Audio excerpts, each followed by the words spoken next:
Minasyaitonirrajim. Bismillahirrahmanirrahim. Saya mulai dengan salam terindah dan termegah, sebuah salam dari surga. Assalamualaikum warahmatullahi wabarakatuh.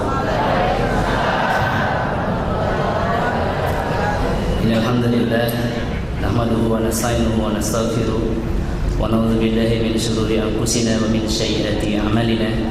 May yahdihillahu fala mudilla lahu wa may yudlil fala hadiya lahu. Asyhadu an la ilaha illallah wahdahu la syarika lahu wa asyhadu anna Muhammadan abduhu wa rasuluh la nabiyya ba'dah. Alhamdulillah, segala puji hanya milik Allah, Allah Azza wa Jalla, yang telah memberikan kenikmatan kepada kita semuanya, Bapak dan Ibu semuanya, adik-adik, kakak-kakak, para asatiz, ayahanda dan bunda. Pagi ini kita bisa menikmati salah satu rutinitas harian kita sebagai mukmin untuk berzikir pada Allah Subhanahu wa taala, mengingat dan mensyukuri nikmat-nikmatnya.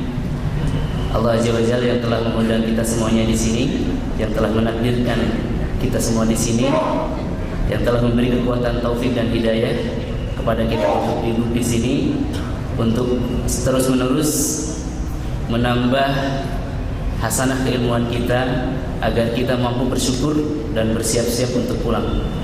Allah Subhanahu wa taala yang telah memberikan kekuatan kepada kita semuanya untuk senantiasa taat kepadanya, untuk senantiasa melaksanakan tugas-tugasnya sebagai hamba. Salawat dan salam mudah-mudahan selalu Allah limpahkan, Allah curahkan kepada junjungan kita Nabi besar Muhammad sallallahu alaihi wasallam, kepada seluruh keluarganya, kepada orang-orang tercintanya, para sahabat sahabiyahnya, generasi tabi'in tabi'ut tabi'at, dan seluruh ahlul baitnya. Mudah-mudahan sampai juga kepada kita sebagai umatnya di akhir zaman ini. Mudah-mudahan kita termasuk umatnya yang lurus, umatnya yang diridhoi, umatnya yang dinanti oleh beliau sallallahu alaihi wasallam di telaganya Al-Kautsar, dan meneguk nikmatnya air tersebut sehingga hilang rasa haus kita untuk selama-lamanya. Amin ya Allah ya rabbal alamin. Setelah memuji syukur kepada Allah Subhanahu wa taala dan salawat kepada Nabi kita tercinta sallallahu alaihi wasallam, saya ingin mengucapkan ahlan wa sahlan, selamat datang kepada seluruh mukminin mukminah yang datang dari berbagai tempat ke masjid ini.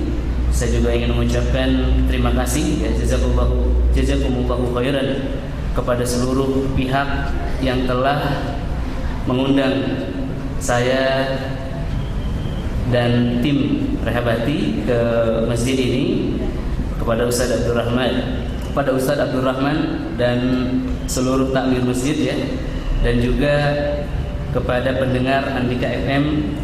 Saya mengucapkan selamat mendengarkan dimanapun berada, karena saya mendengar bahwa acara ini dirilai juga, ya, oleh radio, hingga bisa menjangkau ke seluruh, barangkali sebagian besar Jawa Timur. Bapak Ibu semuanya, pagi ini kita akan membahas sebuah tema yang krusial juga kontroversial, yaitu tentang ruqyah syar'iyah. Ruqyah syar'iyah, kita mengetahui sejak lama bahwa ia merupakan pengobatan untuk penyakit non medis atau gangguan jin dan sihir.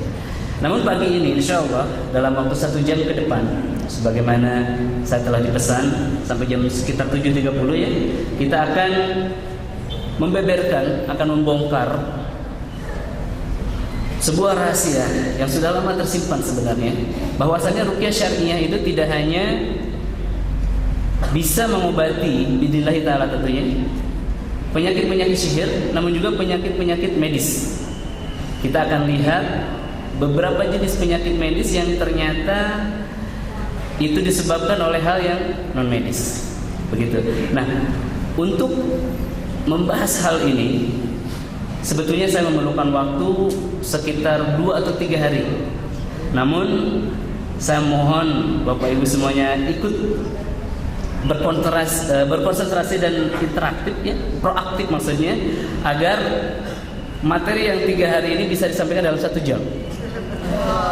Ya, dalam 1 jam. Jadi memang harus proaktif menyimak ya dan mencatat. Nanti barangkali yang tidak paham bisa ditanyakan, karena insya Allah acara ini akan dilanjutkan sampai zuhur, gitu. Sampai zuhur. Insya Allah mudah-mudahan setidak-tidaknya ada satu hal yang bisa dibawa pulang, bahwasannya Al-Quran yang ada di rumah kita selama ini mampu menyembuhkan berbagai penyakit, bahkan tidak hanya menyembuhkan ya, namun mengubah keseluruhan hidup kita.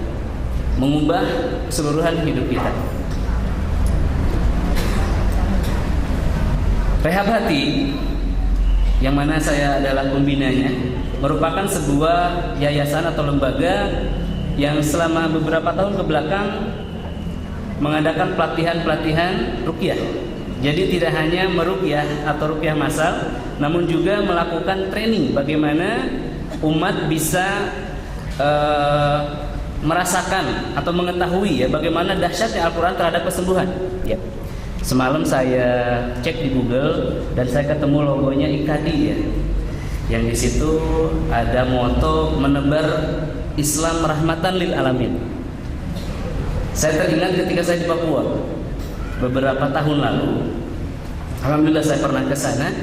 Di sana ada seorang muslim yang bertanya kepada saya. Beliau bertanya, "Ustaz, orang-orang Kristen itu punya pengobatan. Apakah Islam juga punya?" Subhanallah. Air mata saya menetes. Saudari saya ini seorang nenek bertanya tentang sebuah hal yang seharusnya dia ketahui. Adakah pengobatan dalam Islam, begitu katanya. Pengobatan dalam Islam atau dikenal dengan At-Tib An-Nabawi ya, atau kedokteran ala Nabi itu dibagi menjadi 3, Bapak Ibu semuanya. Yang pertama adalah Al-Quran ya, yang merupakan ini pengobatan wahyu atau ruqyah, bukan ru'yat ya, atau ru'yah tapi ruqyah. Dan ruqyah nanti kita bagi menjadi 2, ruqyah syar'iyah, ruqyah syirkiyah. Baik, yang pertama adalah Al-Quran, yang kedua hijamah atau bekam ya, yang ini sudah diakui oleh para praktisi medis. Yang berikutnya adalah herbal yang diramu ya, baik yang disunahkan oleh Rasul ataupun yang sudah kita ketemukan belakangan ini ya. Ini dia. Jadi di dalam Islam ada pengobatan yang sangat dahsyat, yang luar biasa, yang bisa menyembuhkan berbagai problematika kehidupan. Tidak hanya gangguan jin atau kesurupan, namun juga penyakit-penyakit medis seperti jantung. Ada yang punya sakit jantung koroner ya, atau berbagai penyakit di dalam dada, ada paru, bahkan lambung, sakit kepala, ya, banyak sekali, sampai kepada kanker. Ini dia. Nah, untuk mengetahui bagaimana menciptakan atau mengkreasikan, ya, atau meramu Al-Quran ini agar menjadi obat yang dahsyat, kita memerlukan beberapa tahapan. Di layar bisa Bapak Ibu lihat, yang bisa yang terjangkau ya, yang maksudnya yang bisa melihat, saya rasa layarnya kurang terang ini. Pertama, kita harus memahami dulu tentang konsepnya, tentang dalil-dalilnya ya, di tahapan pertama. Yang kemudian kita harus mengetahui tentang tazkiyatun nufus, yang merupakan 70% dari keberhasilan pengobatan ini. Dan kemudian kalau perlu kita harus demonstrasikan agar Bapak Ibu yakin. Nanti saya undang yang sakit satu orang ya, bagaimana Al-Quran bekerja melakukan penyembuhan gitu ya. Kemudian selanjutnya Bapak Ibu diajak untuk praktik gitu ya, melakukan sendiri. Kemudian selanjutnya audiens peserta nanti diajar atau dilatih agar dia mau dan mampu untuk melakukan pengobatan sendiri. Ya begitu ya. Jadi kalau digambarkan ya, ketika kita sakit ya, maka pertama kita harus mengetahui tentang hakikat sakit itu sendiri ya. Kita harus mengetahui dalil-dalil yang secara definitif ya. Kemudian kita juga harus mengerti secara hakikat dan langsung merasakannya, mensimulasikan pada dirinya, ya.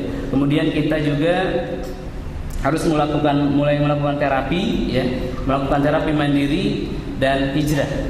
Barulah nanti akan tergapai kesembuhan yang hakiki. Dalam ruqyah syar'iyyah, pada kenyataannya, ya, ternyata tidak hanya dibaca-baca, ditiup dan selesai.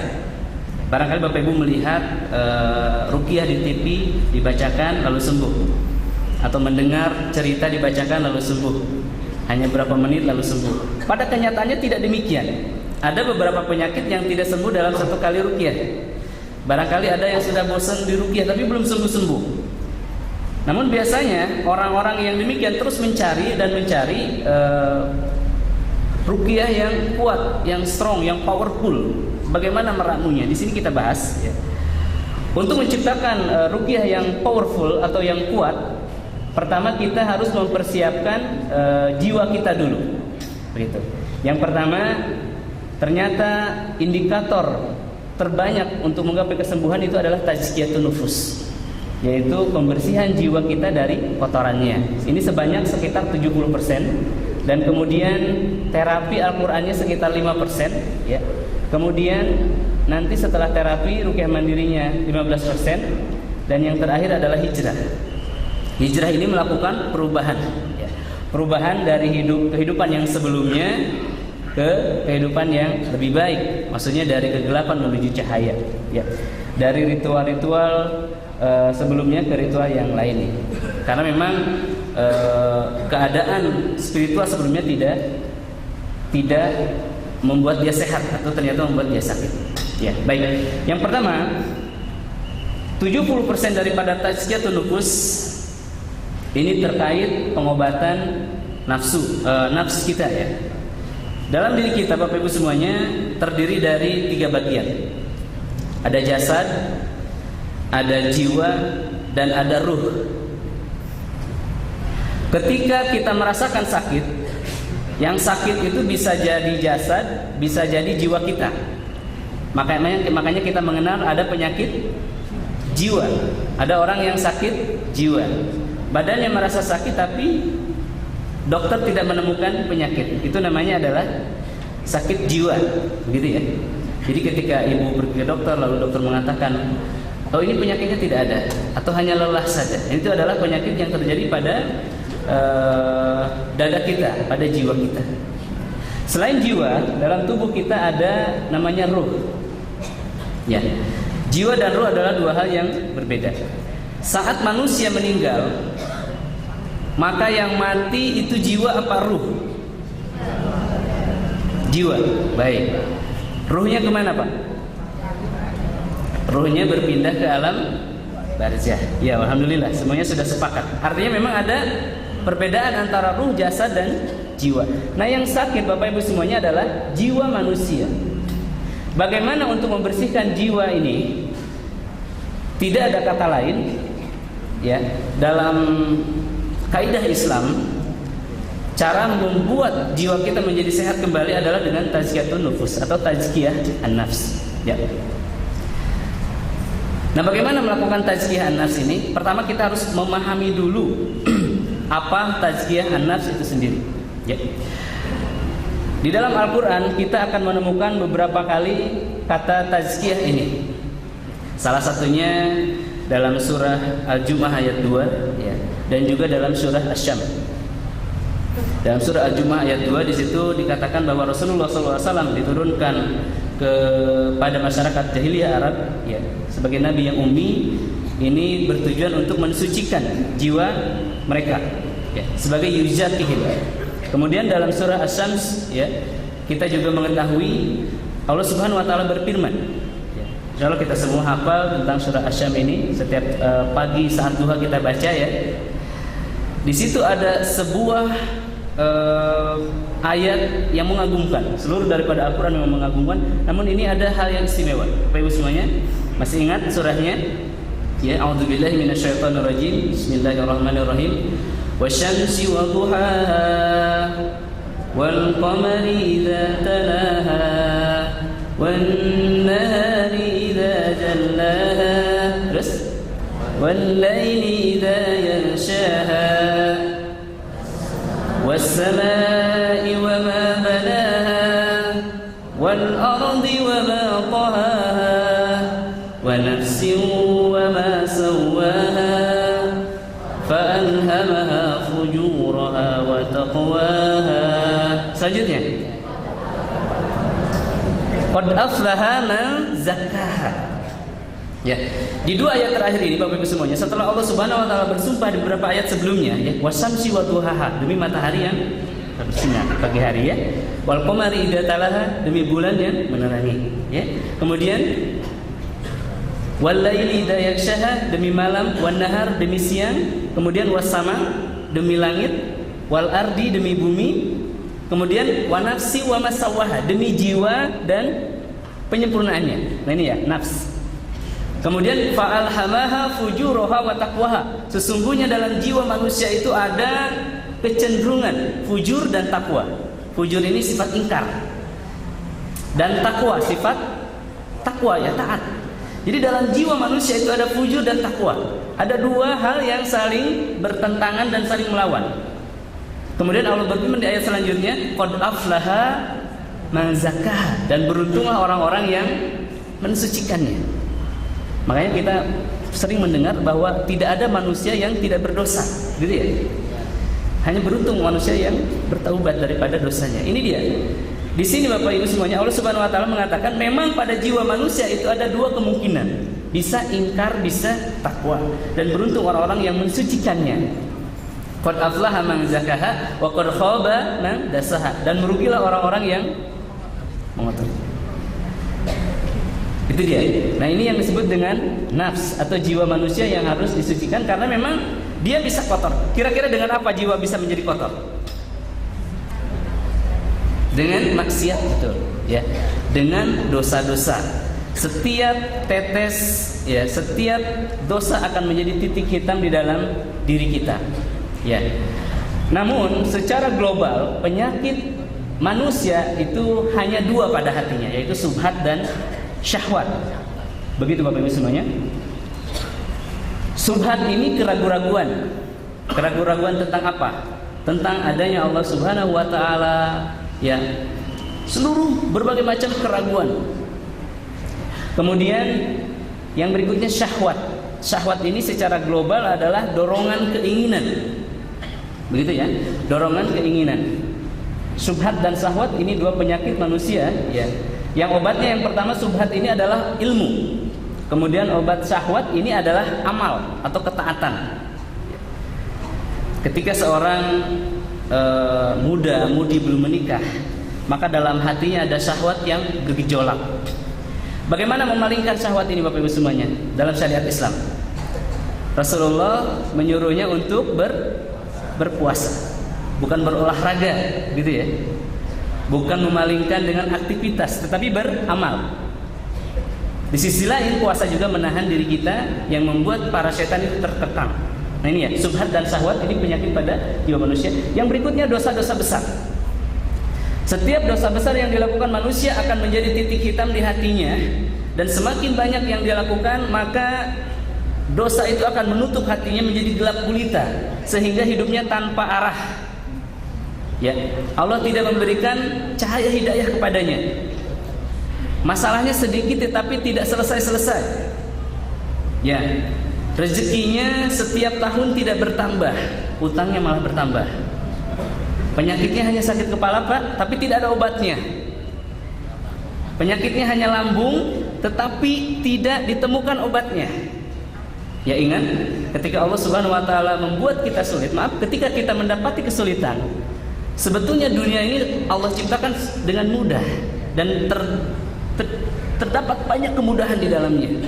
Ketika hidup kita sulit, artinya Allah belum memudahkan saja, begitu ya. Jadi Allah persulit hidup kita karena kita memang mempersulit diri kita sendiri, hati kita.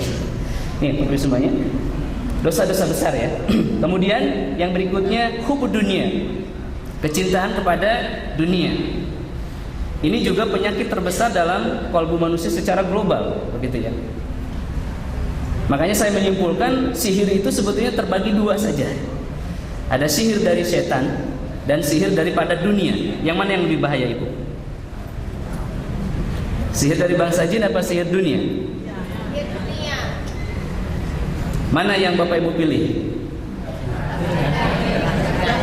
Nggak ada kan? Ya alhamdulillah ya.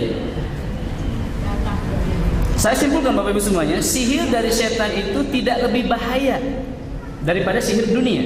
Artinya sihir dunia malah lebih bahaya. Kalau orang kena sihir oleh setan, oleh bangsa jin, maka dia akan dekat kepada Allah. Bagaimana caranya? Sihir itu tidak ada obatnya di dunia. Obatnya hanya ada di atas sana. Mendekatkan diri kepada Allah dan dia akan dekat. Betapa banyak orang-orang yang sakit yang kemudian menjadi berubah hidupnya. Ya. Dengan sakit Bapak Ibu semuanya, kesombongan di dada manusia akan runtuh. Dia akan tersungkur, akan belajar untuk sujud. Ya. Pernah nggak Bapak Ibu semuanya mendapati dirinya atau anaknya sakit, kemudian tidak ada obatnya? Lalu di situ Bapak Ibu berpikir bahwa tidak bergunalah harta saya, tidak bergunalah pendidikan saya, tidak bergunalah popularitas saya, tidak berguna semuanya, sehingga kita betul-betul bersujud dengan benar dan kita mengakui bahwa kita hanyalah hamba, bukan Tuhan, gitu ya. Ini dia cinta dunia. Itu merupakan juga sihir terbesar. Adapun orang-orang yang tersihir di lembah dunia, terlarut dalam kehidupan dunia, maka tidak ada obatnya bagi mereka. Mereka akan semakin sombong, semakin lupa, semakin tersesat. Ya. Nah ini dia, syubhat dan syahwat tadi penyakit global di dalam kolbu manusia. Di dalamnya ada penyakit hasad, angkuh, iri dengki, dendam, ria, takabur, munafik, ya, fasik, dan putus asa. Nah, Bapak semuanya, ini adalah penyakit-penyakit yang terdapat dalam kolbu manusia yang pertama harus dikeluarkan sebelum diterapi dengan Al-Quran, begitu ya tujuannya. Kemudian dosa-dosa besar. Dosa-dosa besar dalam kitab Al-Kabair ya, Imam Zahabi itu menuliskan ada 70 dosa besar. Jadi bukan hanya 10, ada sekitar 70 dosa besar ya. Yang salah satunya adalah sihir. Sihir ini bisa jadi menjadi tukang sihir atau mengunjungi tukang sihir untuk berobat, mengunjungi dukun ya, mengunjungi kahin. Kemudian durhaka kepada orang tua, kemudian melalaikan salat, ya. Kemudian zina, berputus asa dari rahmat Allah, riba dan menyekutukan Allah Subhanahu Wa Taala. Ini adalah yang kedua ya. Yang pertama tadi tentang syubhat dan syahwat yang harus dibersihkan dari diri kita dengan ilmu dan amal. Ilmu bisa digapai dengan seperti ini, amal kita lakukan antara kita dan Allah Subhanahu wa taala. Yang kedua adalah dosa-dosa besar. Kita harus bertaubat dari dosa-dosa besar agar kolbu kita kembali menjadi bersih, begitu maksudnya. Kemudian kita harus menghentikan kebiasaan kita bersilaturahim dengan dukun, ya. Kemudian durhaka kepada orang tua, meminta maaf pada orang-orang terdekat, kemudian juga melalaikan salat. Ya. Maksudnya bagaimana? Tidak bisa orang yang ingin sembuh dengan Al-Quran, tapi dia masih durhaka kepada ayah ibunya, gitu ya. Tidak bisa orang yang ingin sembuh dengan Al-Quran masih melakukan dosa-dosa besar. Tidak bisa orang-orang yang ingin sembuh dengan Al-Quran masih melalaikan sholatnya. Ya, ingat Rasulullah SAW pernah bersabda ya, barang siapa ada 2 atau 3 laki-laki diam di sebuah tempat atau rumah dan tidak menegakkan sholat berjamaah, maka mereka dikuasai setan. Ingat ya, yang dikuasai setan itu yang sholat sendiri-sendiri ketika memang ada kemungkinan untuk sholat berjamaah. Bagaimana yang tidak sholat? Yang sholat sendiri saja dikuasai setan. Yang tidak sholat kira-kira diganggu setan enggak? Tidak, betul ya, karena mereka sudah setan. Di sini. Jadi ini yang dimaksud. Untuk melakukan terapi Al-Quran atau suksesnya terapi Al-Quran ini harus didahului dengan hal-hal begini, gitu ya. Kemudian yang berikutnya sama ya, putus asa dari rahmat Allah. Ini juga salah satu dosa besar. Riba. Ya. Riba ini adalah hal yang menjadi istana buat setan di tubuh kita. Ya. Kemudian yang selanjutnya ya, tidak saya bahas semua tentang dosa-dosa besar ini, banyak sekali. Ya. Bisa Bapak Ibu sendiri cari nanti, ya. Yang berikutnya adalah kesyirikan. Ya. Syirik itu artinya kondisi kolbu yang mendua. Jadi hatinya mendua. Dia mencintai Allah juga mencintai makhluknya. Ya. Dia taat kepada Allah juga taat kepada makhluknya. Ya. Syirik ini ada yang klasik, ada yang modern, Bapak. Kalau yang klasik ini yang kuno ya saya rasa sudah tidak ada. Ki Joko Bodo sudah tobat ya. Syirik yang klasik ini memuja ya di Gunung Kawi, di Gunung Kelud barangkali ya, mencari harta pesugihan ya. Ada babi ngepet di sini ya dan lain-lain. Ini menduakan Allah secara terang-terangan ya. Kemudian menjadi dukun, menjadi paranormal untuk mencari uang ya. Itu kesyirikan yang besar, syirkul akbar yang klasik. Ada juga syirik yang modern. Bagaimana Bapak Ibu semuanya? Contohnya melakukan ritual untuk mendapatkan ilmu kesaktian. Sekarang ini ada tenaga dalam yang dikemas secara modern. Ya. Ini adalah kekuatan yang diambil dari setan. Dan ini termasuk syirik yang modern. Banyak orang berlatih pernapasan, tenaga dalam, ya kebatinan yang dikemas secara ilmiah yang padahal itu mengundang energi daripada setan. Kalau dahulu disebutnya khodam, begitu ya. Nah ini juga salah satu perilaku kesyirikan yang akan membuat kolbu manusia mengeras ya, dan kotor. Itu juga harus diberhentikan. Secara kaidah syariah, syirik itu dibagi dua. Yang pertama syirkul akbar dan syirkul asghar. Syirik yang besar dan syirik yang kecil. Kalau syirkul akbar ini hal-hal yang memang menduakan Allah secara terang-terangan, ya dia dihukum kafir. Sementara asghar atau yang kecil ini hal-hal yang kecil yang tidak kita sadari dan pelakunya tidak dihukumi sebagai musyrik. Semisal syirik dalam kecintaan, syirik dalam ketaatan, ya, syirik dalam niat. Syirik dalam niat ini salah satunya seperti riya. Kita melakukan ibadah ingin dinilai oleh manusia. Nah ini adalah syirkul khafif atau syirik yang kecil. Gitu ya. Juga ibadah-ibadah yang menyelisihi sunnah. Ritual ya di sini. Ritual ibadah yang menyelisihi sunnah. Misalkan melakukan wirid dan puasa untuk mendapat kekuatan dari khodam. Nah ya. Ini misalkan puasa 7 hari 7 malam. Buka puasanya hanya makan nasi putih dan tidak boleh makan garam dan ikan. Tujuannya agar kebal misalnya. Ya. Itu padahal Rasulullah tidak pernah mencontohkannya. Gitu ya. Ini. Kemudian yang menjadi kotoran jiwa tadi adalah juga cinta dunia. Nah, dari mana Bapak Ibu semuanya cinta dunia ini kenapa saya sertakan di sini? Karena Allah Subhanahu wa taala berfirman dalam Al-Qur'an ya. Ya. Wa idza qara'tal Qur'an ja'alna bainaka wa bainal ladzina la yu'minuna bil akhirah hijaban mastura. Ketika Al-Qur'an dibacakan kepada seseorang yang belum beriman kepada kehidupan akhirat, ya la yu'minuna bil akhirah hijaban mastura, maka Allah buatkan dinding yang menghalanginya. Jadi misalkan ketika saya bacakan Al-Quran untuk menterapi seseorang, lalu di hatinya belum ada keinginan untuk mempersiapkan akhirat, atau hanya ingin sembuh untuk bermaksiat lagi, apalagi, maka Allah tutup telinganya, hijaban masturah. Makanya kecintaan kepada dunia ini pun harus dihilangkan dari dada kita, karena kita tidak akan hidup selamanya di dunia. Ada yang berkata, Ustaz, bukankah kita harus seimbang antara dunia dan akhirat? Betul, harus seimbang. Ya. Bayangkan kalau dunia dan akhirat kita seimbangkan.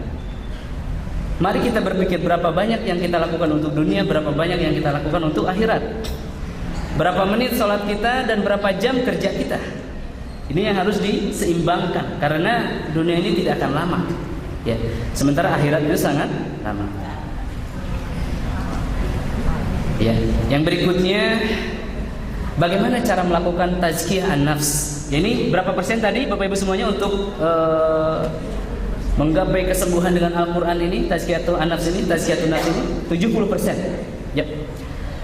Tazkiyatun nafs artinya adalah penyucian jiwa dari kotorannya. Kalau misalkan Al-Quran ini adalah parfum Bapak Ibu semuanya untuk mewangikan tubuh kita, maka sebelum parfum itu disemprot, kita harus mandi terlebih dahulu. Begitulah. Penyucian jiwa ini adalah membasuh jiwa raga kita daripada kotoran-kotorannya yang disebutkan tadi, untuk kemudian agar siap diterapi dengan Al-Quran. Seperti itu, ya. Yang pertama, kita harus segera bertaubat dari dosa-dosa yang kita lakukan di masa lalu, ya. Semua dari kita punya dosa. Kemudian harus mulai menegapkan sholat, ya. Kata Rasulullah SAW, bayangkan di depan kalian ada sungai yang kalian mandi 5 hari sekali, 5 kali sehari, bukan 5 kali sehari ya. Di depan kita ada sungai dan kita mandi 5 kali sehari. Apa yang terjadi dengan tubuh kita? Bersih. Jadi sholat ke sholat itu menggugurkan dosa-dosa kita. Bahkan wudhunya saja sampai tetes terakhir itu menggugurkan dosa-dosa kita. Dosa-dosa kecil ya.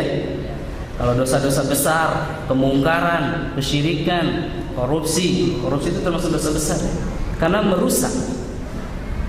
Itu tidak termasuk. Namun dosa-dosa kecil ini akan terhapus dengan salat, dengan wudhu ya. Ini juga tazkiyatun nufus, Pak. Pembersihan jiwa. Tidak mudah loh salat itu. Siapa bilang itu mudah? 5 kali sehari, 5 kali dalam sehari dan tepat waktu. Bukan 5 kali sehari, bukan 5 hari sekali sholatnya, tapi 5 kali dalam sehari. Yang berikutnya umroh. Umroh itu bahasa Indonesianya piknik, Bapak Ibu semuanya. Ya. Kita melihat orang-orang pergi ke perigi, ya. Ngapain itu? Rekreasi, membasuh, membuang penat-penat, bukan buang sial ya, buang penat-penat. Nah, umroh ini, umroh dan haji, ya, yang diutamakan adalah haji. Ini membersihkan manusia dari dosa perdosaannya, karena dia menunaikan rukun Islam juga. Makanya banyak Bapak Ibu semuanya yang pulang haji itu sakit. Kenapa kira-kira? Insya Allah hajinya mabrur, Allah ingin membersihkan sisa-sisa dosanya. Begitu. Kadang-kadang yang menjadi sakit ini karena dalam dirinya masih ada syaitan yang tersisa. Begitu. Subhanallah ya. Umrah dan haji. Kemudian sedekah. Ya. Sedekah ini yang zakat yang tidak dihitung. Jadi zakat itu ada 2 ya. Zakat yang dihitung yang wajib, ada zakat yang tidak dihitung. Ini juga membersihkan jiwa kita. Bahkan sedekah itu langsung membersihkan penyakit hati kita. Misalkan bapak sakit hati nih, atau ibu sakit hati, langsung cek dompet, uang dalam dompetnya ada berapa. Biasanya itu yang membuat hati kita keras. Keluarkan, rasa sakitnya akan hilang seketika dan uangnya akan kembali insyaallah. Ya. Baik, berikutnya puasa. Bapak Ibu semuanya masih ingat tentang sebuah hadis, ketika bulan Ramadan syaitan itu diikat. Kira-kira kenapa diikatnya? Karena kita mengekang nafsu kita untuk berbuat maksiat, dari maksiat. Kita kekang jiwa kita dari maksiat sehingga syaitannya terikat, terkekang. Ya. Dalam hadis yang saya dinyatakan bahwa setan-setan yang diikat ini adalah setan-setan yang besar, Bapak, Ibu. Karena saya pernah melakukan ruqyah di bulan puasa, tapi masih kesurupan. Orang-orang bertanya, loh mana Ustaz, katanya setannya diikat, kok masih merasuki saya? Kadang-kadang Bapak Ibu semuanya, manusia itu lebih jahat dari setan. Kadang-kadang nafsunya itu lebih jahat daripada setan itu sendiri. Itu setan dalam dirinya. Ya. Jadi dengan saum, dengan puasa, ya, puasa sunnah ini ya, dan yang wajib juga, itu membersihkan kolbu kita, mentazkiyah kolbu kita. Ya. Kemudian yang berikutnya zikir. Ya Bapak Ibu semuanya, kita semua sudah tahu. Bapak Ibu semuanya yang hadir di sini pasti tahu apa manfaat zikir. Makanya datang terus-menerus selama 7 tahun ini, betul? Ya. Zikir adalah amal yang sangat besar pahalanya dan membuat setan ketar-ketir, Bapak Ibu semuanya. Ya. Masih ingat atau kita review ulang tentang hadis, Bapak Ibu semuanya, ketika kita sholat subuh berjamaah atau ibu sholat di rumah kemudian duduk sambil menunggu matahari terbit sambil berzikir, baca Al-Quran, zikir pagi, maka apa pahalanya? Kata Rasulullah, seperti haji dan umroh yang sempurna, Sempurna kata Rasulullah. Jadi kalau kita sholat subuh berjamaah, berzikir sampai matahari terbit dan sholat sholat 2 rakaat, sholat saat matahari terbit, maka pahalanya sama seperti haji dan umroh yang sempurna, Bapak. Kita pergi ke haram, belum tentu haji kita mabrur. Tapi ini kalau kita lakukan dengan ketaatan, dengan iman, maka pahalanya sama seperti haji dan umrah. Kira-kira pagi-pagi setan itu putus asa apa tidak? Wah, ini sudah dapat pahala haji dan umrah. Belum hitungan-hitungan yang terperincinya. Misalkan Bapak Ibu, kita baca Al-Ikhlas 10 kali pagi hari di waktu itu. Pahalanya apa? Allah bangunkan kita rumah di surga. Bayangkan. Bapak Ibu ada yang berpikir nggak sudah berapa banyak properti saya di surga? Pernah nggak Bapak Ibu meminta kepada Allah, ya Rabb bangunkan aku rumah di surga? Pernah nggak Pak? Pernah kali belum ya? Segera. Dan jangan hanya berdoa, tapi lakukanlah amal ini agar Allah memberikannya kepada kita. Bayangkan. Lalu apalagi yang pahalanya besar? Berzikir la ilaha illallah wahdahu la syarikalah. Lahul mulku walahul hamdu wa huwa ala kulli syai'in qadir. Berapa kali? 10 atau 100? Ya. Kalau 10 saja kata Rasulullah pahalanya itu sama dengan membebaskan 10 budak. Bayangkan 10 manusia dari perbudakan. Kalau di Papua harga 1 kepala manusia itu 200 juta. Kalau di Saudi Arabia berapa miliar ya? Saya dengar sampai 1,3 M. Artinya ketika kita berzikir la ilaha illallah wahdahu la syarikalah lahul mulku wa lahul hamdu wa huwa ala kulli syai'in qadir selama 10 kali, maka kita seakan-akan sudah meraih amal baik membebaskan 10 budak senilai 13 miliar. Ada nggak pagi-pagi sedekah 13 miliar? Atau Bapak Ibu pernahkah sedekah 13 miliar? Nggak pernah. Melihat uangnya saja belum, Pak ya? Ini pagi-pagi kita sudah sedekah senilai itu. Bagaimana kira-kira setan melihat itu? Makin sakit hati dia, Pak. Makin lemah. Kalau setan makin lemah, kalbu kita makin kuat, jiwa kita makin kuat. Kira-kira apalagi di pagi hari, Pak? Ya, baca Al-Falaq, An-Nas. Itu akan melindungi kita. Ya. Kemudian banyak zikir-zikir yang Masya Allah dalam zikir pagi itu. Dan saya mendengar bahwa di sini pun demikian rutin dari 7 tahun yang lalu. Subhanallah, makanya ini salah satu alasan saya datang ke sini, ingin memberitahukan bahwa ada sesuatu yang hebat dalam zikir ini. Begitu. Baik Bapak Ibu semuanya, tahukah bahwa salah satu daripada bentuk zikir ini adalah baca Al-Quran? Tahu lah ya, bahwa Al-Quran ini adalah zikir yang besar. Nah Bapak Ibu semuanya, tazkiyatun nufus salah satunya adalah zikir. Bagian daripada zikir adalah baca Al-Quran. Nah yang dibahas hari ini adalah baca Al-Quran terhadap kesehatan. Jadi ketika ada orang sakit dibacakan Al-Quran, itu namanya ruqyah. Begitu. Bapak Ibu semuanya akan melihat, nanti saya ada satu video orang yang punya sakit jantung dibacakan Al-Quran, reaksinya bagaimana? Begitu ya. Setan di dalam dirinya bagaimana? Betapa kesakitan setan itu dan pergi. Ya, ruqyah ini bagian daripada zikir, dan zikir bagian daripada tazkiyatun nufus. Tujuannya apa tazkiyatun nufus itu Bapak Ibu semuanya? Agar jiwa kita kembali suci seperti dahulu saat pertama kali diciptakan. Ya, ruh kita sebelum ditiupkan ke dalam janin di tubuh ibu kita itu ditanya, alastu birabbikum.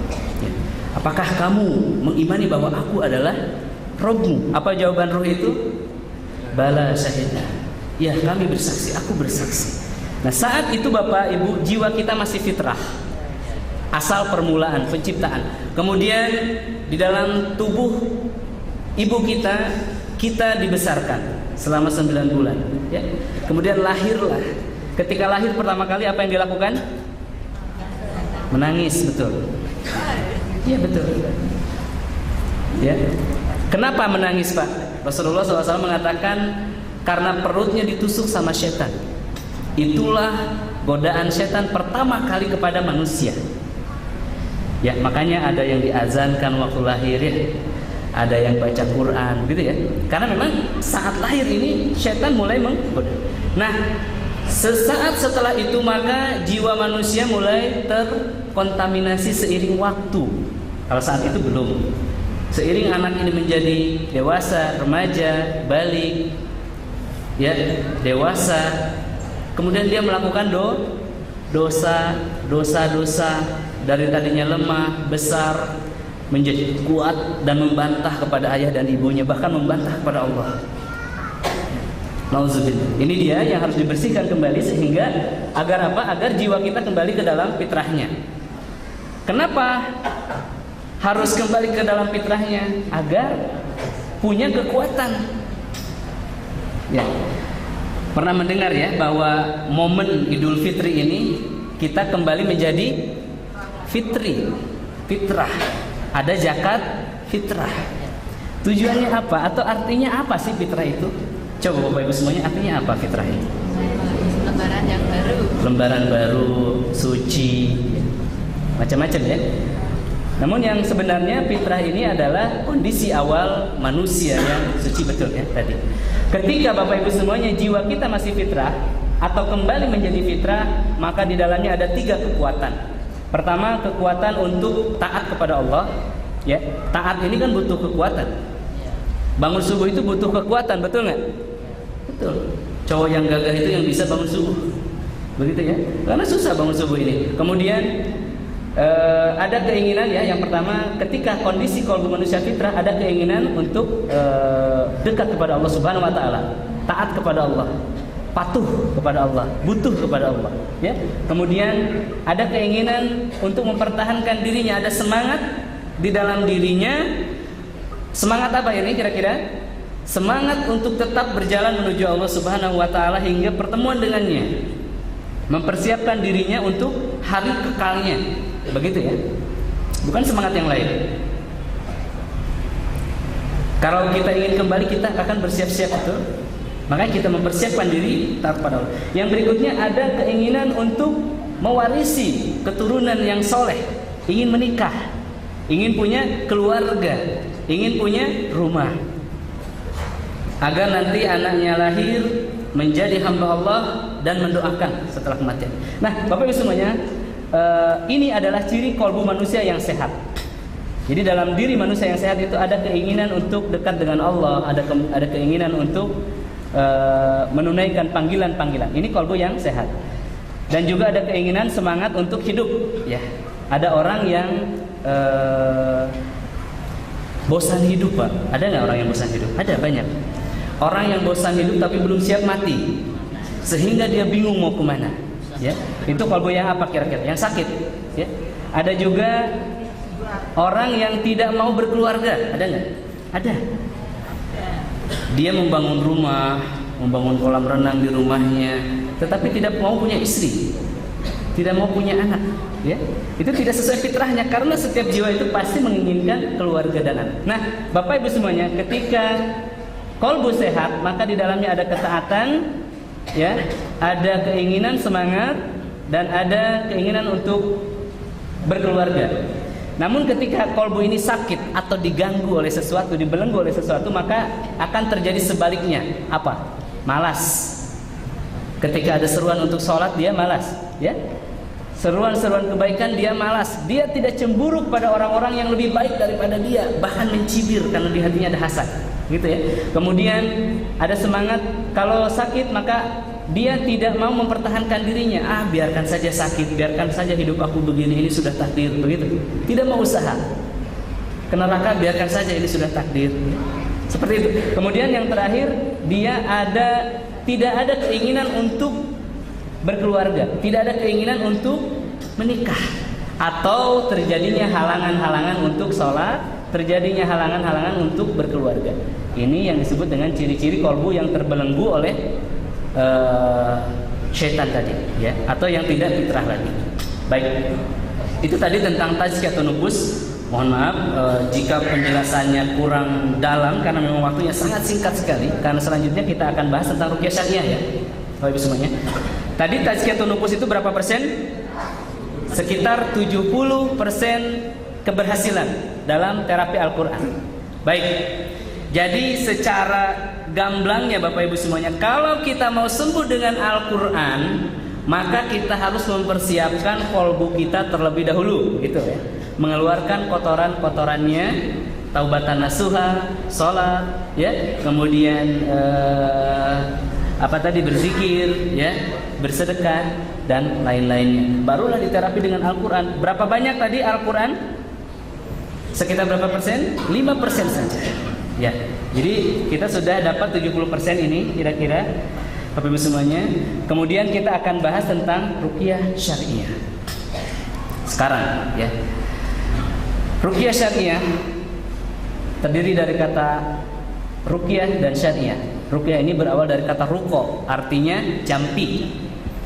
Kemudian syariah ini kita tahulah, syariah atau syariah ini adalah sesuai syariat. Jadi ruqyah syariah adalah ruqyah yang sesuai syariat. Dalam Al-Quran setidak-tidaknya ada 3 ayat yang menjadi dalil atau landasan ruqyah syariah ini. Ya.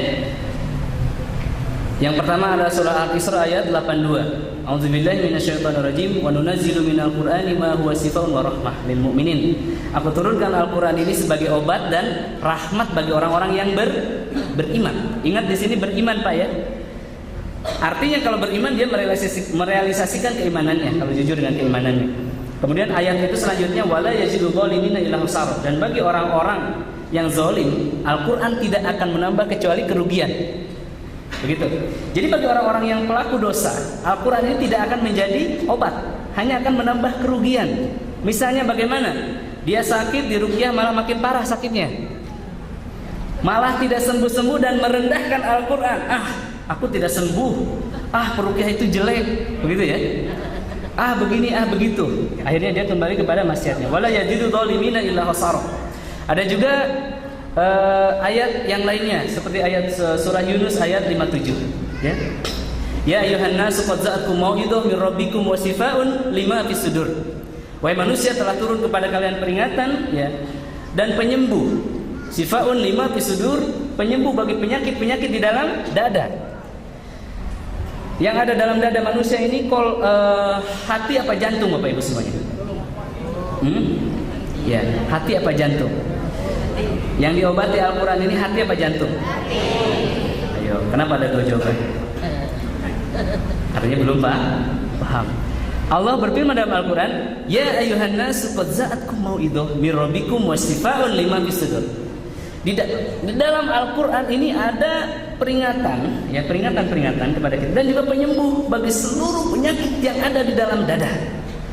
Bapak Ibu semuanya, yang ada dalam dada ini bukan hati, tetapi jantung. Jadi kolbu manusia yang disebutkan Quran ini adalah jantung. Coba Bapak tahu nggak di mana letak jantung? Di dada. Hati di mana? Hati di mana? Di atas perut. Di dekatnya, Pak. Kalau sakit hati pegangnya ke hati apa ke jantung? Coba kalau sakit hati di mana posisinya? Ada nggak? Sakit hatiku. Tapi pegangnya ke bawah. Di mana-mana sakit itu pada. Nah ini dia. Ini yang disebut dalam Al-Quran dalam surah Yunus 57 tadi, bahwa kolbu itu adalah jantung. Kalau ibu marah, yang panas di perut apa di dada? Nah yang di dada itu adalah jantung atau kolbu ya, bukan hati. Nah kenapa orang Indonesia menyebut hati? Ini hanya kesalahan kita. Ya, kolbu itu ya hati katanya. Padahal beda ya. Ada serangan jantung apa serangan hati? Serangan jantung ya. Bukan serangan hati, betul. Nah ini dia. Baik. Dalam Al-Quran ada 3 ayat. Dalam hadis ada sekitar 111 hadis yang menjelaskan tentang ruqyah syariah. Saya tidak akan bacakan semuanya karena terlalu banyak Bapak Ibu semuanya, ya. Saya hanya akan klasifikasikan menjadi 3 saja hadis-hadis ini. Yang pertama sunnah atau hadis fi'iliyah, ya, yaitu sunnah yang dilakukan oleh Rasulullah SAW ketika mendapati orang sakit, ya. Pernah ada orang yang sakit menghadap Rasulullah SAW, ya. Kemudian Rasulullah menyentuhkan tangan kanannya di dadanya. Ya, atau di tempat yang sakit sambil baca Allahumma rabbanas adhibil ba'sa isdi wa anta safi la sifaan illa sifa'uk sifaan la yughadiru saqama. Ya. Ya Rabb, penguasa manusia, sembuhkanlah. Ya. Sembuhkanlah sakit ini dengan kesembuhan yang tidak meninggalkan rasa sakit. Sesungguhnya Engkau yang Maha menyembuhkan, sembuhkanlah. Ya. Allahumma rabbanas ya, isdi wa anta safi la sifaan illa sifa'uk sifaan la yughadiru. Ini adalah sunnah fi'liyah. Artinya Rasulullah melakukan ruqyah. Ada juga hadis yang lain, ya, suatu ketika Rasulullah didatangi oleh orang yang gila atau orang yang hilang ingatan dengan kondisi diikat. Maka Rasulullah membacakan beberapa ayat dalam Al-Quran. Ayatnya adalah Al-Fatihah, Al-Baqarah 1 sampai 4, Al-Baqarah 163, 164, 255 dan 3 ayat terakhir. Kemudian Al-Imran ayat 18, ya. Kemudian Al-Jin ayat 3, Al-Falaq An-Nas, As-Saffat 1 sampai 10. Nah, ini menjadi awal kenapa orang-orang melakukan ruqyah, karena dicontohkan oleh Rasulullah SAW. Baik. Yang kedua ada sunnah takriyah. Artinya Rasulullah tidak melakukan tapi membenarkan. Misalkan ketika seorang sahabat melakukan perjalanan panjang, kemudian di tengah perjalanan sahabat itu mendapati orang yang sakit, orang kafir ya saat itu, disengat kalajengking, kemudian minta kepada orang Islam untuk diterapi, mereka membacakan Al-Fatihah dan sembuh. Kemudian mereka dapat hadiah 20 ekor kambing, dan ketika sampai di Madinah, Rasulullah SAW, mereka bertanya kepada Rasulullah SAW, dan apa jawaban Rasulullah? Dari mana kamu tahu Al-Fatihah ini ruqyah?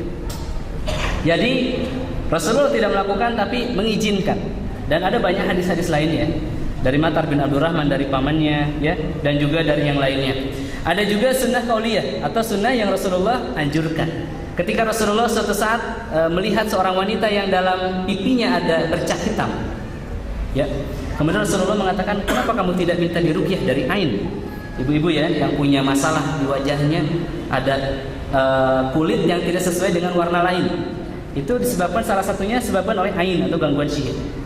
Juga yang punya jerawat yang banyak yang tidak sembuh-sembuh, ya, masa pubernya sudah lewat, jerawatnya terus bereproduksi, ya, itu juga salah satu. Nanti disebutkan semua ciri-cirinya. Kemudian itu dia Bapak Ibu semuanya. Jadi ruqyah itu ada ruqyah syar'iyah, ada ruqyah syirkiyah. Dari mana awal kata ini? Zaman dahulu sebelum Islam turun sudah ada ruqyah. Apa arti ruqyah tadi? Mantra. Kalau di Jawa Barat itu jangjawokan, Pak. Kalau di sini apa ya? Jampi. Nah, ini ruqyah, ini jampi yang sesuai syariat. Ya. Kenapa saya katakan kontroversial ruqyah ini? Karena sejak zaman sahabat pun sudah terjadi kontroversi. Ada sahabat namanya Auf bin Malik radhiyallahu an. Beliau mendatangi Rasulullah, ya Rasul, sebelum Islam turun aku melakukan ruqyah. Sekarang sudah Islam turun, aku melakukan ruqyah dengan doa-doa dan Al-Quran. Bagaimana menurut engkau? Apa kata Rasulullah? Uridu ala yaruqakum. Tunjukkan cara kamu meruqyah. Kemudian Auf bin Malik menunjukkannya, dan Rasulullah bilang, buang yang ini, buang yang itu. Di kesempatan lain Rasulullah juga bersabda, la ba'sa biruqa ma lam takun syirkan. Tidak mengapa meruqyah selama tidak terdapat kesyirikan. Ya. Di Indonesia dan dunia dalam perkembangannya ruqyah terbagi dua. Ada ruqyah syirkiyah yang dilakukan oleh dukun, dan ruqyah syar'iyah yang dilakukan oleh para asatidz yang paham tentang ruqyah. Bagaimana ciri ruqyah yang syar'i itu Bapak Ibu? Pertama, dibacakan dengan lantang. Ya. Yang dibaca apa? Al-Quran dan doa-doa Nabi. Zikir juga asma-asma Allah. Doa kalimat perlindungan. Jadi baca Al-Qurannya tidak pelan-pelan, tidak sir begitu, atau tidak bersembunyi di kamar. Itu dukun yang pura-pura jadi ruqyah. Begitu ya cirinya. Dan juga tidak terdapat kesyirikan di dalamnya. Tidak mencampur adukan dengan ajimat, dengan sihir, dengan hodam, dengan bantuan jin. Ada ya peruqyah yang pakai jin, Pak, pakai jasa jin. Ya. Bahkan yang melakukan adalah ustadz. Ini ustadznya kurang percaya diri, dia kurang percaya diri dengan doanya sehingga mengundang setan untuk melakukan terapi. Nah, agar kita lebih jelas lagi Bapak Ibu semuanya, ya, membedakan antara ruqyah syar'iyah dan ruqyah syirkiyah, kita lihat di sini ciri-ciri dukun. Agar tidak ada dukun di antara kita, ya. Ya. Dengan mengetahui ciri-ciri dukun ini, maka kita akan bisa membedakan mana pengobatan yang syar'i, mana yang tidak. Yang pertama, lihat, dukun itu suka bertanya nama ibu kandungnya. Nama ibu kandung kita. Jadi kalau berobat, dia bertanya nama ibu kandung kita. Tujuannya menasabkan diri kita kepada ibu. Ya, penghinaan. Kemudian memakai pakaian bekas atau meminta pakaian bekas. Ya, pakaian bekas. Kaos kaki ya, yang bau-bau, yang ada keringat manusia yang ingin disihirinya atau yang ingin diobatinya, agar jinnya datang mengobati dia, begitu. Kemudian meminta hewan sembelihan, ya, memakai jimat dan mantra-mantra aneh ya seperti ini ya, jimat-jimat itu saya gambarkan. Kemudian juga menggunakan isim yang mungkar. Jadi jimat itu terbagi 3 Bapak Ibu semuanya. Ya, hukum jimat ini ada jimat yang isinya Al-Quran murni, itu dibolehkan. Imam Suyuti yang membolehkan ya. Tapi para sahabat berbeda pendapat. Ya, para sahabat ini ada Ibnu Mas'ud radhiyallahu anhu tidak menyukai karena menyadarkan pada sabda Rasulullah, inna ruqa wa tamaim wa tiwala sirkun. Sungguhnya jampi-jampi ya, jimat-jimat dan sihir itu syirik. Ada juga jimat yang betul-betul mungkar. Misalkan Al-Quran ditulis dengan darah haid, begitu ya, ditulis dengan darah binatang atau dicampur adukan, dibuat sungsang dan lain-lain. Ya, ada beberapa perbedaan pendapat dalam hal ini. Namun bagi seorang muslim yang bagi seorang mukmin, tentu yang terbaik itu bukan menjadikan Al-Quran sebagai jimat, tetapi Al-Quran itu dibacakan. Bapak Ibu pernah nggak melihat sebuah rumah di pintunya ada ayat kursi dipasang sebagai penangkal? Bagaimana menurut pendapat Ibu? Tujuannya apa kira-kira? Masuk. Agar setan nggak masuk. Kira-kira setannya masuk nggak? Kenapa? Al-Quran itu dibaca bukan dijadikan satpam, digaji tidak, gitu ya? Betul nggak? Kalau ada ayat kursi dipasang di pintu, itu menyuruh setannya baca ayat kursi. Baca nggak kira-kira? Nggak baca. Jadi yang betul dibacakan sore hari, itu akan melindungi dari sore sampai pagi setiap hari bacanya. Jadi tidak tempel lalu seumur hidup kita terlindung. Ini yang salah. Ya. Namun ada juga yang mengambil keberkahan daripada ayat-ayatnya. Kita harus ingat bahwa Al-Quran itu bukan tulisan, namun suara. Dia adalah wahyu yang turun. Ya, turun dari Allah Subhanahu Wa Taala kepada Jibril alaihissalam, lalu dibacakan kepada Rasulullah dengan suara ya. Kemudian Rasulullah juga membacakan kepada yang lainnya, lalu para sahabat mencatatnya. Nah ini dia. Jadi lebih baik dibacakan setiap hari, bukan sekali seumur hidup. Ya, ini dia. Baik, saya lanjutkan Bapak Ibu semuanya. Berikutnya, mengurung diri di kamar tanpa cahaya, tidak menyentuh air untuk beberapa waktu yang lalu, bakar-bakar dupa dan kemenyan, ya.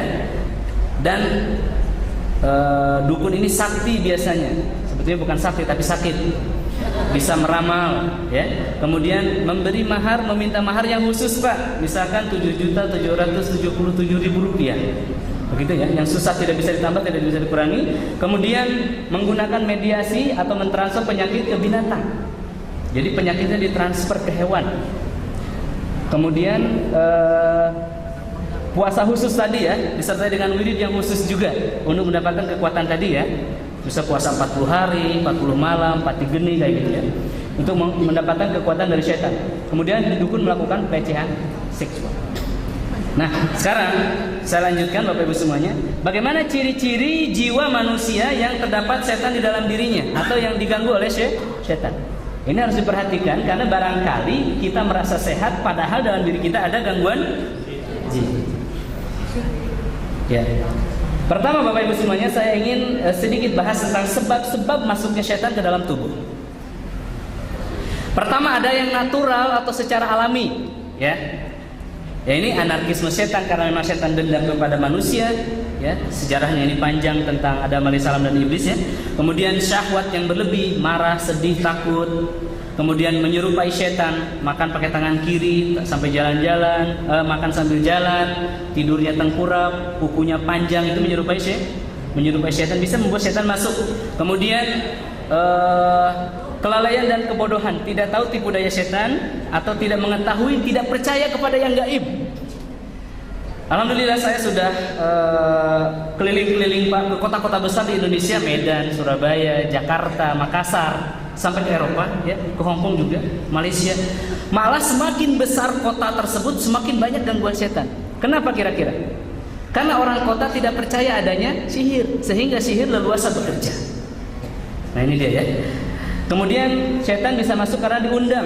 Nah diundang ini dengan ritual kesyirikan tadi ya, menyekutukan Allah untuk mendapatkan kekuatan, mengisi dirinya dengan ilmu hitam, kebal, ya, tenaga dalam dan lain-lain. Kemudian ibadah-ibadah yang menyelisih sunnah tadi. Kemudian juga sering pergi ke dukun. Kalau ibu pergi ke dukun, penyakit tidak akan tambah sehat, malah akan tambah buruk karena dukun mengobati dengan setan. Dukun adalah rasulnya setan, walinya setan. Ya. Jadi kalau sering silaturahim ke dukun, maka akan semakin sakit, diperas sama dukun. Kemudian ada jin keturunan. Diri kita, Bapak Ibu semuanya, tidak melakukan kesalahan, maaf, tidak melakukan kesyirikan, tapi orang tua kita, misalkan dulu orang tua kita dukun, atau kakek kita, buyut kita, itu bisa menurun kadang-kadang. Makanya anaknya bisa melihat setan atau indigo, kata itu anak yang diganggu oleh setan karena ayah ibunya melakukan kesalahan dahulu. Kemudian ada juga ain dan sihir. Kalau sihir ini dikirim ya. Jadi secara umum Pak, setan bisa mengganggu manusia secara alami, karena memang ada setan yang menggoda manusia ya secara alami juga, karena diundang oleh ritual sendiri, ada jin keturunan, dan juga disihir oleh seseorang. Nah sekarang ketika setan itu sudah ada dalam tubuh kita, maka apa yang terjadi? Pertama, ada gangguan emosi pada diri kita. Sedikit-sedikit marah, sedikit-sedikit sedih, sakit hati yang tidak kunjung sembuh, dendam menahun. Kalau marah pasti lempar-lempar, tendang sana tendang sini ya. Pukul pintu, pukul meja dan lain-lain. Padahal kesalahannya kecil. Di rumah sering terjadi percekcokan, ya, yang berlebih ini. Kemudian ada gangguan pada ibadah, lupa rakaat sholat, sesak napas saat baca Al-Quran, tidak mampu baca Al-Quran lebih dari 30 ayat. Apalagi kalau tidak suka baca Al-Quran ya, itu sudah jelas malasnya sudah menjadi syaitan dia. Kemudian tidak khusyuk dalam sholat, sulit sekali ya. Kemudian melihat jelmaan makhluk jin. Nah ini dia Bapak. Kemudian mendengar bisikan setan untuk membunuh, untuk bunuh diri ya. Saya dapat konsultasi kemarin dari Jawa Tengah, ada orang yang telepon, Ustaz, saya melihat bayi saya yang usia 2 bulan ada bisikan untuk menampol kepalanya dengan pacul, katanya, dengan cakul. Ini hal yang sangat aneh.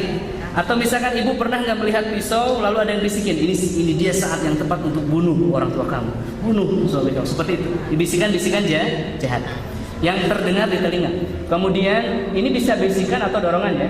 Kemudian depresi, linglung, gila. Nah, ya Bapak Ibu semuanya, depresi, linglung, gila, dan jomblo menahun. Ini yang paling fenomenal ya. Jomblo menahun ini kondisi laki-laki atau perempuan yang sudah matang usianya tapi belum berani nikah. Ya. Usia 30 laki-laki, perempuan usia 25, kalau belum menikah coba dicek barangkali ada halangan. Makanya dikatakan terhalang jodohnya. Ya. Ya, itu dia ya. Kemudian perceraian, yang terjadi perceraian suami istri ya tentunya, yang hobi cerai, dia. Ini juga sering disebabkan oleh gangguan setan. Kemudian galau yang akut. Galau akut ini maksudnya apa? Melemahnya hati, minder, sedih berlebih ya. Ada juga gangguan pada jiwa dan jasad manusia, jantung, kanker, lupus. Pernah mendengar lupus? Ya. Sakit menahun yang tidak terdeteksi medis ya. Vertigo, mendengung di telinga, diabetes, pengapuran, delpasi, stroke, ya. Eksim. Kemudian kedutan dan kesemutan, juga penyakit yang aneh atau kondisi yang aneh dan janggal pada diri kita. Misalkan di rumah mencium bau atau wangi yang tidak ada wujudnya, kemudian sakit bekas operasi yang tidak kunjung sembuh, bekas kecelakaan, ya, tidak bisa melakukan gerakan sholat, misalkan jalan bisa, sujud atau ruku tidak bisa. Kemudian sulit sakaratul maut, ya, ada yang pernah? Nggak ada ya. Sulit sakaratul maut ini juga disebabkan oleh gangguan setan kadang-kadang. Kemudian impotensi dan mandul. Nah, kalau impotensi pada bapak, kalau mandul pada ibu. Ini juga salah satu gangguan setan. Kemudian di malam hari dia susah tidur. Subuh hari susah bangun subuh. Jadi secara umum hidupnya itu susah, Pak. Malam hari susah tidur, pagi-pagi susah bangun subuh. Ya, siang harinya susah cari rezeki. Susah jodohnya. Ya, sudah menikah, cerai atau susah punya anak. Sudah tua nanti anak-anaknya bikin rusuh, hiperaktif dan susah sakaratul maut. Jadi setan ini membuat susah selamanya. Kemudian sering mimpi buruk, ya ada kristenisasi, pemurtadan gaib juga ya. Ada gangguan jin pada anak-anak juga. Anak-anak sering menangis dan lain-lain. Nah, ini Bapak Ibu semuanya tentang ciri-ciri orang-orang yang diganggu oleh setan. Ada berapa dalam dirinya barusan? Kalau ada 5 butir, nah itu sudah pantas untuk melakukan check up dengan terapi Al-Quran. Nah, Bapak Ibu semuanya, selanjutnya sebelum saya akhiri, ini tidak bisa saya sampaikan. Ini sebetulnya penjambaran terapi Al-Quran secara ilmiah, ya. Bagaimana ketika setan itu masuk ke dalam tubuh, ya, mengganggu kolbunya, mempengaruhi pikirannya, dan menimbulkan berbagai penyakit. Namun ini tidak bisa saya bahas. Dan sebelum kita akhiri session ini atau tausiah ini, dan nanti dilanjut dengan materi lanjutan training, saya akan mempersembahkan satu presentasi lagi. Mudah-mudahan ini ada waktu, ya, insya Allah masih ada 5 menit.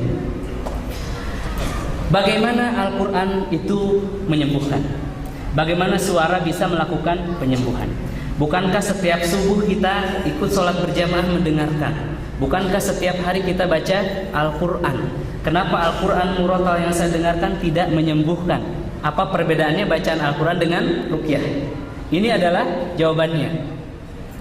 Pertama, Bapak Ibu semuanya, agar Al-Quran bisa menjadi obat buat diri kita, atau agar bacaan ibu, bacaan bapak bisa melakukan pengobatan, penyembuhan pada penyakit, pertama harus dibacakan dengan kuat. Seperti tadi, wasamsi wa duhaha wal qamari idza talaha. Seperti itu ya. Jadi tidak wasamsi wa duhaha wal qamari idza talaha. Atau misalkan baca ayat kursi, ya, dengan takut, dengan pelan-pelan, baca yang lepas. Allahu la ilaha illa huwal hayyul qayyum. Seperti itu, dengan keras. Jadi baca Al-Quran dengan keras selama 30 menit, itu ya. Rahasia kedua harus disertai dengan niat atau membangun niat untuk melakukan penyembuhan. Jadi Pak, selain baca Al-Quran, niatkan untuk menyembuhkan dia misalkan. Kalau waktunya cukup saya simulasikan ini, ya. Jadi baca Al-Quran disertai dengan niat, seperti itu. Bapak Ibu pernah nggak melihat Imam Masjidil Haram baca Al-Quran lalu di belakangnya kerasukan? Pernah nggak? Nggak pernah, karena imam tidak meniatkan untuk menterapi. Saya tadi baca Al-Quran tidak meniatkan untuk meruqyah, maka tidak terjadi ruqyah.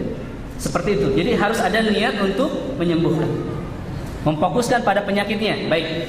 Yang ketiga, harus disertai teknik yang baik. Teknik yang paling ampuh adalah yang pernah Rasulullah contohkan, sesuai sunnah maksudnya. Kemudian yang keempat, kita harus mengenali kelemahan musuh. Kelemahan musuh kita adalah syaitan. Apa kelemahannya? Begitu ya. Apa kekuatan kita, apa kelemahan mereka. Kemudian yang terakhir, hancurkan perisai goib. Perisai goib ini apa? Yang terdapat dalam dada kita. Syaitan ketika masuk ke dalam tubuh manusia, dia akan membuat benteng-benteng. Bentengnya apa? Adalah dosa-dosa. Misalkan ketika seorang gadis, anak gadis ibu diganggu sama syaitan, Pak, disihir, misalkan dipelet, maka dia akan sering membantah kepada ayah ibunya, malas sholatnya, melakukan dosa-dosa besar, jinah dan lain-lain. Ini adalah benteng-benteng yang akan menghalang Al-Quran masuk ke dalam dirinya. Termasuk tadi benteng terbesar adalah hubud dunia. Ini ya 5 hal, Bapak Ibu semuanya. Jadi kalau disimpulkan, bacaan ini Bapak Ibu semuanya laksana senjata. Misalkan seperti pisau di tangan saya. Pisau ini harus dipegang dengan kuat, dengan niat dan keyakinan yang baik. Kemudian disertai dengan teknik yang ampuh. Cara bagaimana Rasulullah melakukannya. Kemudian kenali kelemahan musuhnya di mana, tusukkan di tempat yang lemah bagi setan, ya. Kemudian hancurkan penghalang-penghalangnya. Penghalang-penghalang ini tidak lain adalah penghalang doa antara seorang hamba kepada Allah Subhanahu wa Ta'ala. Ya. Jadi Al-Quran harus dibaca dengan bacaan yang kuat. Boleh nggak saya coba? Boleh ya? Tambah 5 menit tidak apa-apa ya? Karena sudah 7:30 ya. Baik, tidak apa-apa. Baik. Bapak Ibu semuanya, saya berharap mudah-mudahan sepulang dari sini setidaknya mulai meyakini bahwa ada obat dalam Al-Quran. Begitu saja. Dan kenapa penyakit bisa sembuh dengan Al-Quran? Silahkan lihat ke depan. Apa yang Bapak Ibu rasakan ketika melihat gambar ini? Panas? Gerah? Baik, tidak terasa apa-apa. Bagaimana kalau yang ini? Nah, berarti masih normal ya. Ulangi lagi ya. Bagaimana rasanya? Lisah, panas, haus, ingin pulang, ya. Kemudian ketika melihat ini menjadi sejuk. Baik. Kalau yang ini?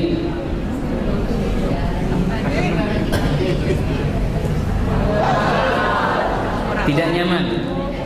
Baik. Ada perasaan yang berubah-ubah ya? Baik. Ketika melihat ini. Baik.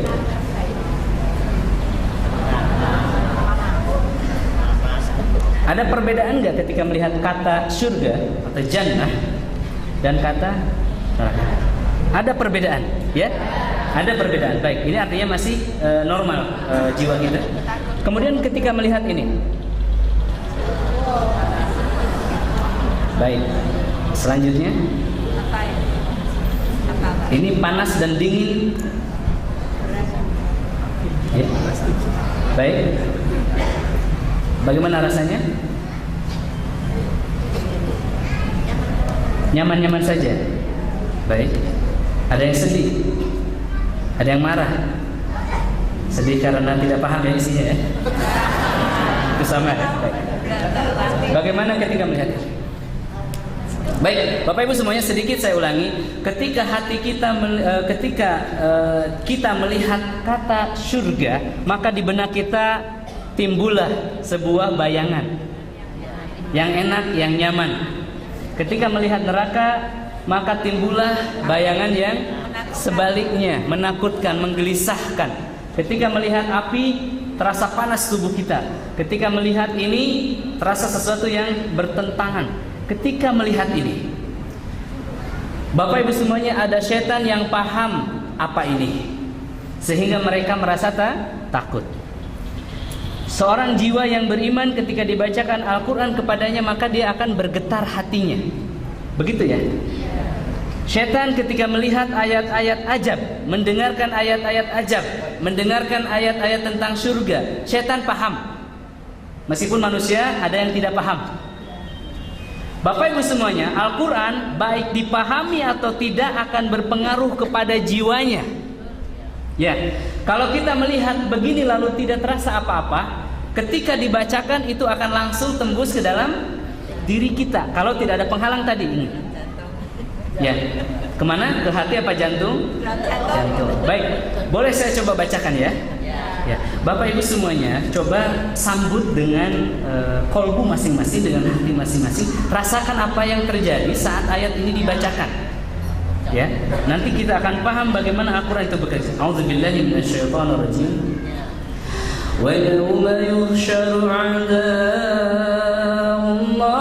ilan nari fahum yuzaun hatta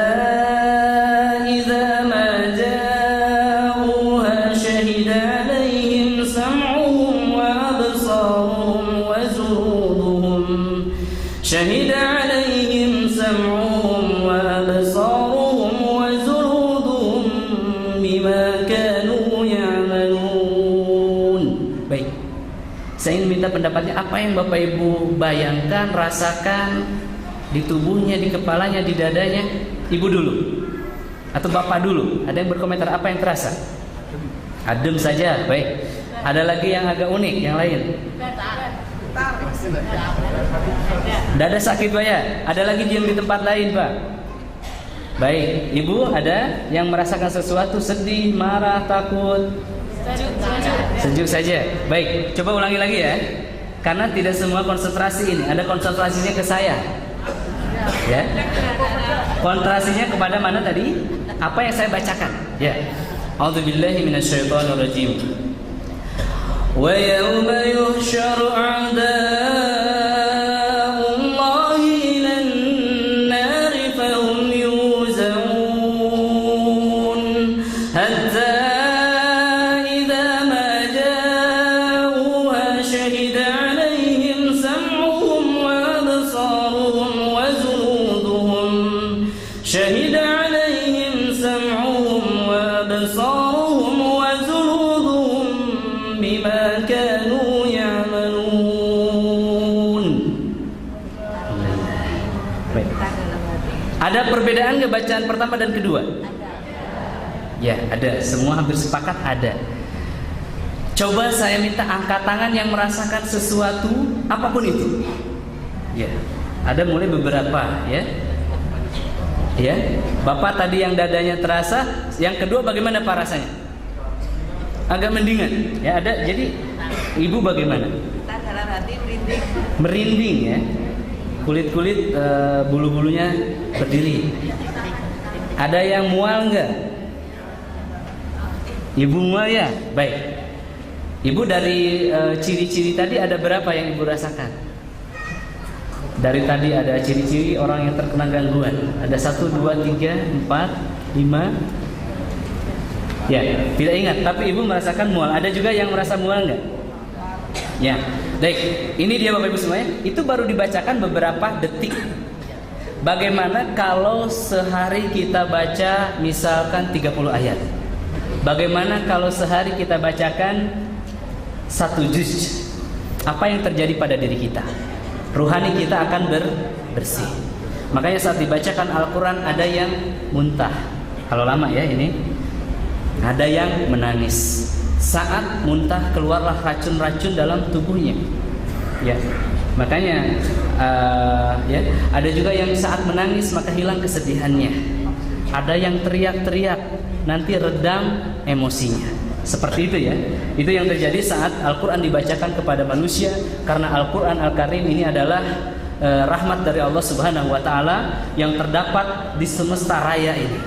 Kita tidak harus terbang ke angkasa, kita hanya harus menyiapkan kolbu yang siap menerima ini, menyiapkan receiver di hati kita. Ya, itu tadi Bapak Ibu semuanya rahasia bagaimana Al-Quran menyembuhkan. Pertama dibacakan dengan kuat, disertai dengan niat untuk melakukan penyembuhan. Ya, disertai dengan teknik yang Rasulullah ajarkan, kenali kelemahan musuhnya dan hancurkan perisai goib atau penghalang-penghalang di dalam dadanya.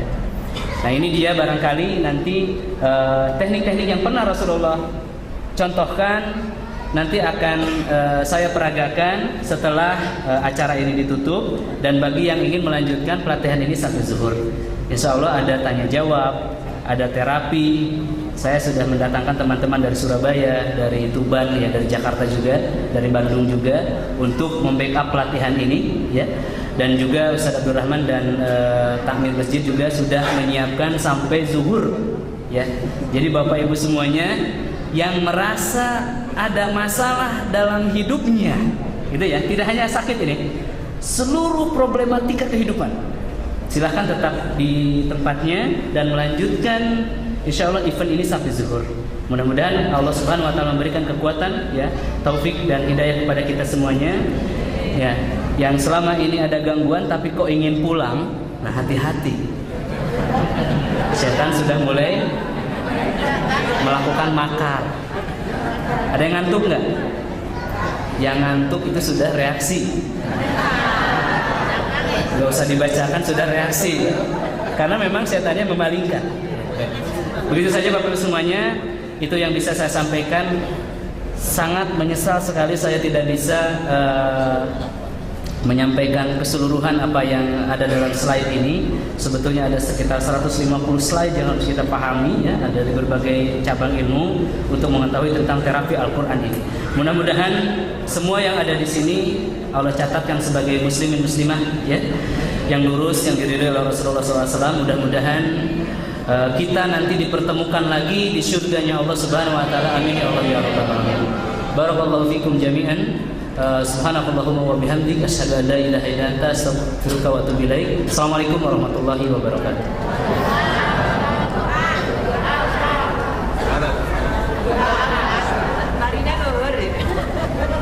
Sudah saya tutup, barangkali dengan panitia nanti insyaallah ya, yang menutup dengan doa yang biasa dan nanti dilanjutkan dengan terapi. Ini adalah jadwal saya sampai akhir tahun ini. Barangkali teman-teman ingin mengikutinya bisa dicek di rehabhati.com ya. Minggu depan saya ada di Surabaya selama 2 hari penuh, 20 jam pelatihan. Silakan yang memang memiliki halangan-halangan, hambatan, ingin mempelajari lebih dalam, silakan untuk melihatnya di rehabhati.com. Jazakallah.